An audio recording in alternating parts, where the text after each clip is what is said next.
እና እየቀለድኩ ይመስልሻል? እጸድቅ ብዬ ባዝላት አናቴ ላይ ወጣች አለ ገልሞ። ገልሞ ማለት ሰካራሙ እንዳይሆን ብቻ ታፈቅረኛለህ? እኔ ከአንቺ ጋር ያለኝ ስሜት ከጠፋ ቆይቷል። ለምንድን ነው የማይገባሽ? ቆይ አንቺ አብርሽ ስለመጣ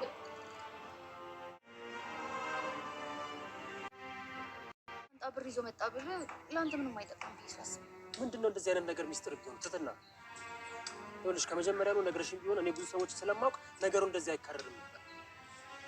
ወይ ሰዎቹ እነማን ናቸው? ስለ ሰዎቹ የሰማችሁት ነገር አለ? አዎ አንደኛው ልጅ በደንብ አውቀዋለሁ። የዝና ሰው ነው። አሁን ይደውል የሰጠው ሰዓት እንዳለ ወይ ገንዘቡን ባናገኝ ምን ልታደርግ ነው? የማደርገውንማ በቴክስት አሳውቅ። ምናልባት ያደርገውን ብለህ ካሰብክ ተሳስተህ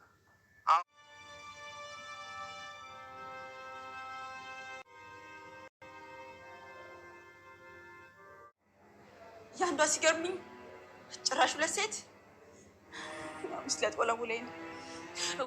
ትትና ከብዙ መከራና ስቃይ በኋላ አምልጣ እንግዲህ በሰላም ከመድብል ጋር ተገናኝታ እንደሚታወቀው መድብል ህይወቷን ከነዝናና ግብረ አበሮቹ ከዛ ጉራዳ ውስጥ አውጥቷታል ማለት ነው። እግዚአብሔር ይመስገን እንግዲህ ዛሬ ዘና ፈታ ያለች ራሷን እንግዲህ ተቀምጣና ያለችው ፈጣሪዋን እያመሰገነች።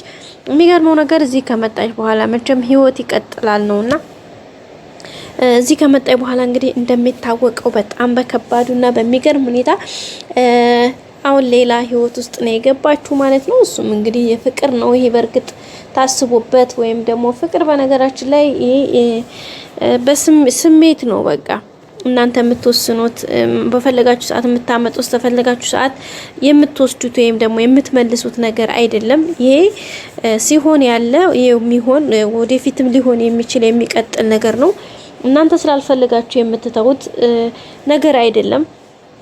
በርግጥ ያለንበት ሁኔታ ነገሮች ቢወስኑትም ግን ደግሞ በምንም አይነት ሁኔታ ፍቅር ሲመጣ ሰዎች አስበውበት በቃ አሁን እኔ ፍቅር እንዲዘኝ ይፈልጋለሁኝ በቃ ፍቅር ውስጥ ልግባ ብለው ስላሰቡ የሚያደርጉት ወይ ደግሞ አይ ከፍቅር ዓለም መውጣት አለብኝ ብል ስላሉ የሰው ልጅ የሚወጣበት ነገር አይደለም ፍቅር። ምክንያቱም ይሄ ኢሚዲየት አክሽን ማለት እንችላለን በአጠቃላይ እና ከሱ አንፃር ስለሆነ ይሄ ነው ብሎ ለመወሰን ትንሽ ይከብዳል።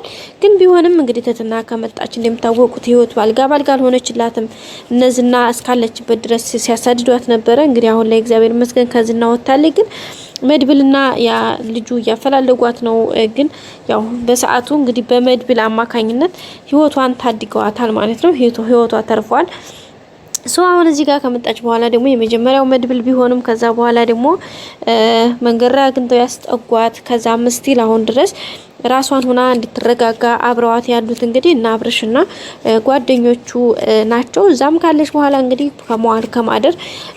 ከመዋል ከማደር ሳይሆን እንግዲህ ከመጀመሪያው ጊዜ ጀምሮ ነበረ ፍቅር ከአብርሽ ነገር የጀማመራት። እሷ ያው ስሜቷን ለመደበቅ ብትሞክርም ደግሞ ያው አብርሽም እንደምታውቁት በጣም ውሳኔ የሌለው ሰው ነው ማለት ትንሽ ስሜቱን አስቸጋሪ ነው። ያው እንደያችሁት ነው አብርሽ ማለት ነው። እንግዲህ የሚገርመው ነገር አረብ ሀገር ይሄን ያክል አመታት ይሄን ያክል ዘመናት ይሄን ያክል ጊዜ የቆየች ፍቅረኛ እንዳለችው እጮኛ እንዳለችው እንኳን ያልተናገረ ሰው ነው እንግዲህ አብርሽ ማለትና በጣም ነበር ሁሉም ሰው የደበረው ለመናገር። ይሄው እንግዲህ አሁን በስንት አመቷ ስደት በሄደች ወይም ደግሞ አረብ ሀገራት በተሰደደች በ4 አመቷ እሷ ያለበትን ፈልጋ አፈላልጋ ጠይቃ አጠያይቃ አለበት ድረስ መታለች። እሱ ግን እስካሁን ጠፍታ እንኳን በዚህም ብሎ አልፈለጋትም። ያው ስልክሽ ጠፋብኝ ምናምን ነው ያላት እና በጣም ነው የሚገርመው። እሷ ግን ስለምትወደው ስለምታከብረው ፍቅር ስላለባት ከመጀመሪያ ጀምሮ ስልኩ ቢጠፋባትም ነገሮች ሳይመቻቹላት ቢቀሩም ግን ፍቅሯን በልቧ ይዛ እስከ መጨረሻ ድረስ አሁን እስካለበት ህቅታ ድረስ እንግዲህ እስከ መጨረሻ ታይም ድረስ መታለይ ማለት ነው። እዚህ ጋር ሲመጣ እንግዲህ እንደሚታወቀው የግሌ በጣም ነበር አብርሽ የምትወደው። በርግጥ አሁን ላይ እንደዛ ባይሆንም እንደ ድሮ ስሜቷ ባይኖራትም ግን በጣም ነው የምትወደው፣ በጣም ነው የምታከብረው ያለ የነበረ። አሁን ግን እግዚአብሔር ይመስገን ከሱ ላይ ምክንያቱም የሱን ስሜቱን አየችው አደመጠችው ያለው ስሜት እንደውም ከሷ ይልቅ ለግሌና ይቅርታ ለትትናና ለሌሎቹና ስታየው የግሌም እንግዲህ የራሷን ሰው መምረጥ የራሷን መንገድ መከተል ትክክል ያልሆነ ቦታ እንዳለች ስለተሰማት ራሷን መንገድ ማስተካከል ራሷን መንገድ መምራት ነው የጀመረችው። መጀመርም ሳይሆን እንግዲህ ጉዞዋን ይዛለች። እንግዲህ መጨረሻውን እግዚአብሔር ነው የሚያውቀው። ምክንያቱም እስካሁን ግን አቋሟ ጸንታለች። መጀመሪያ እንኳን ያው እሱን ለማስቀናትና ለማናደድ አይነት ነገር ውስጥ ነበረ በተለይ ከገልሞ ጋር የነበራት አቀራረብ ማለት ነው። ግን አሁን ላይ ፍቅር ወደ ፍቅር ተቀይሮ ኦሬዲ እንደውም እሱ ያው አብርሽ እንደሚወዳት ስለነገረው የግሌ እኔ ብቻ ነች ብሎ ስለተናገረ ያው እሱን እንዳይደብረው ብሎ እንግዲህ ስሜቱን ደብቆ እየኖረ ነው እንጂ በፊት ጀምሮ እንግዲህ በባለፈውም ግሩፕ ላይ ወይም ደግሞ በማህበር ሁሉም ተሰብስበው በጠየቁሉ ጊዜ የዛን ሰዓት እንግዲህ የግሌ ያው የኔ ይታወቃል ብላ አብርሽን ስትጽፍ ገልሞ ደግሞ ፍቅር ሚስጥር እስከ መቃብር በማለት እንግዲህ ለአብርሽ ያንን ወረቀት ላይ ጽፎ ያሳየው እንግዲህ የግሌን ስም ነበረ።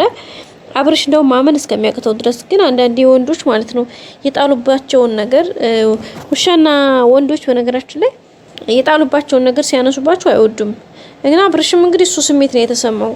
ልክ እሱ ትቷት ወደ ትትና ጋር ሌላ ስርፋ ቀልቡ በሄደ ሰዓት ላይ በሚገርም ሁኔታ እንግዲህ እዚህ ጋር ይላላጣል ማለት ነው። አሁን እንደገና እሱ ወደዛ ስትሄድ ልቡ እዚህ ጋር መጥቶ ሌላ ስርፋ ሆነ ማለት ነው።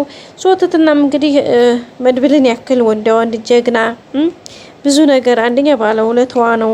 አባቷ ቢታመም ለሕክምና ሙሉ ወጪ ብዙ ነገርን ከቨር ያደርግላት እሱ ነው። ከዛ ባለፈ ደግሞ ለፍቅር በቃ ባክሽ እያለ እየተለመናት እያለ እሷ ደግሞ አብርሽን ተከተላለች። አብርሽ ደግሞ አሁን ላይ የግሌ ትታው እንደሄደች ሲያቅ ወደ ትታው ወደ ሄደችው መከተል ጀመረ ማለት ነውና በጣም ነው የሚገርመው። አንዳንዴ ህይወት በጣም ትገርማለች። ፈላጊና ተፈላላጊ አይገናኝም የሚባለው ለካ እንደዚህ ነው እንዴ? ይገርማችኋል እኮ ጋይስ። እሷም ትትና ዘ የሚፈልጋትን ታዚ ጋር ታሳድዳለች። አብርሽም እንደዛ። በቀጣይ ክፍል እንገናኝ። ሰላም ቆይ።